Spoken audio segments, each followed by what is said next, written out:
மறைந்து கிடக்கும் வரலாற்று உண்மைகளை உங்களிடம் கொண்டு சேர்க்கும் மறைக்கப்பட்ட வரலாறு சேனலுக்கு உங்களை அன்புடன் வரவேற்கிறேன். காலம் அது ஒரு கடல் போல முடிவில்லாதது. அந்த கடலின் ஒவ்வொரு அலைக்கும் பெயர் உண்டு. அதுதான் வாழ்க்கை. அந்த அலைகளில் ஒன்று ஒரு வீரனின் கதை. அவன் பெயர் நரசிம்மன். ஒரு பேரரசின் நம்பிக்கை, ஒரு காதலின் அடையாளம், ஒரு சிந்தனையின் உயிர். இது ஒரு போரின் கதையல்ல, இது மனிதனின் காலத்தை எப்படி எதிர்கொள்கிறான் என்ற பயணம்.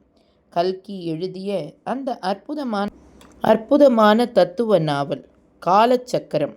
அதன் இதயத்தை நம்ம குரலில் உயிர்ப்பிக்கப் போகிறோம். ஒரு பக்கம் வாள் மின்னும் உலகம், மறுபக்கம் சிந்தனை மின்னும் மனம். அந்த இரண்டின் மத்தியில் சிக்கிக் கொண்டான் நரசிம்மன். அவன் தேடியது அரசாட்சியா, இல்லை காலத்தின் அர்த்தமா? நரசிம்மன் ஒரு சாதாரண குடும்பத்தில் பிறந்தவன். அவன் தந்தை ஒரு பண்டிதன், தாய் ஒரு மென்மையான இதயம். அவன் சிறு வயதில் கேள்விகள் நிறைய கேட்பான். அம்மா, நாம் ஏன் பிறக்கிறோம்? ஏன் அப்பா, காலம் நம்மை எங்கு கொண்டு போகுது? அந்த கேள்விகள்தான் அவனின் விதியை தீர்மானித்தன. வயது 15 ஆனபொழுது அவன் பட்டணத்தில் இருந்து தலைநகர் உறைமலைக்கு அனுப்பப்பட்டான். அரசன் நந்தனின் அரண்மனையில் பயிற்சி பெற. அவன் குரு சொன்னார், நரசிம்மா, வாள் ஒரு ஆயுதம் மட்டுமல்ல, அது ஒரு பொறுப்பு. அந்த சொல்லில் அவன் வாழ்க்கை முழுக்க இருந்த தத்துவம் ஒளிந்திருந்தது. அவன் கடினமாக பயிற்சி செய்தான். வாள், கலை, தந்திரம், குதிரை சவாரி எல்லாமே நன்கு கற்றுக்கொண்டான். ஆனால் அவன் மனம் வேறொரு திசையில் இருந்தது. அவன் இரவில் விண்ணை நோக்கி பார்த்து எண்ணுவான். இந்த நட்சத்திரங்கள் எல்லாம் எத்தனை வருடம் பழமையானவை? நான் இதில் என்ன ஒரு சிறு துகில்? காலம் சிலருக்கு மட்டும் வாய்ப்பு தரும். அந்த வாய்ப்பை நரசிம்மன் பெற்றான். ஒரு பெரும் போரில் அவன் வீரத்தை காட்டியதால் அரசன் நந்தன் அவனை அழைத்தான். நரசிம்மா, நீ என் அரசின் கண்கள், நீயே என் நிழல். அதன் பிறகு அவன் அரசின் நம்பிக்கை மனிதனாக ஆனான். பேரரசின் எல்லைகளை காக்கும் தலைமை வீரராக நியமிக்கப்பட்டான். ஆனால் வெற்றி கையில் இருந்தபொழுதும் அவனின் மனம் கேள்வி கேட்டது. இந்த எல்லைகள் எல்லாம் யாருடையது? இன்று நம் கைப்பட்ட நிலம் நாளை வேறொருவரின் சாம்ராஜ்யம் ஆகாதா? அந்த சிந்தனைதான் அவனை காலத்தின் சுழற்சிக்குள் இழுத்து கொண்டது. ஒரு நாள் அவன் ஒரு கிராமத்துக்கு சென்றான். அங்கே அவளை பார்த்தான். அவள் பெயர் தேவகி.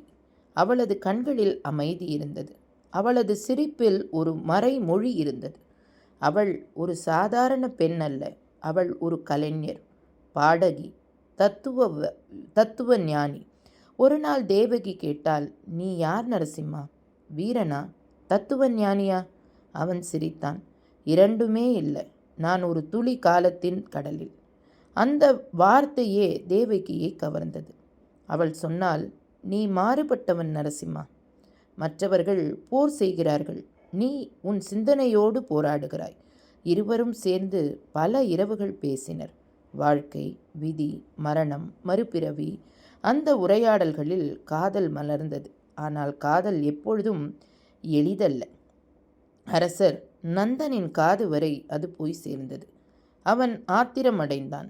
என் வீரன், என் நிழல், என் எதிரியாகிவிட்டான். நரசிம்மனை அரசர் கைது செய்தார். அவன் மீது துரோக குற்றம் சாட்டப்பட்டது. தேவகி அவனை விடுவிக்க முயன்றாள். ஆனால் அவள் தள்ளிவிடப்பட்டாள். சிறையில் நரசிம்மன் உடலால் அடைக்கப்பட்டிருந்தான். ஆனால் அவன் சிந்தனை அந்த சுவரை தாண்டி பறந்தது.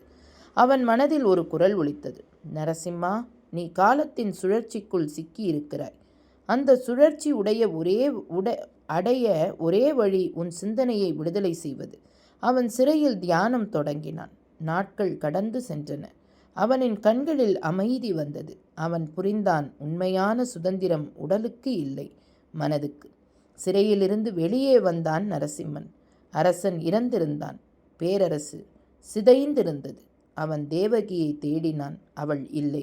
ஆனால் அவள் குரல் காற்றில் கேட்டது, நரசிம்மா, காலம் நம்மை பிரிக்க முடியாது. நம் சிந்தனை ஒன்றே. அவன் வானத்தை நோக்கி சிரித்தான். அவனின் சிரிப்பில் வேதனையும் அமைதியும் கலந்திருந்தது. காலம் சுழல்கிறது. மனிதன் பிறக்கிறான், வாழ்கிறான், மறுபிறவி எடுக்கிறான். ஆனால் மாறுவது காலம் அல்ல, மனிதனின் உள்ளம்தான்.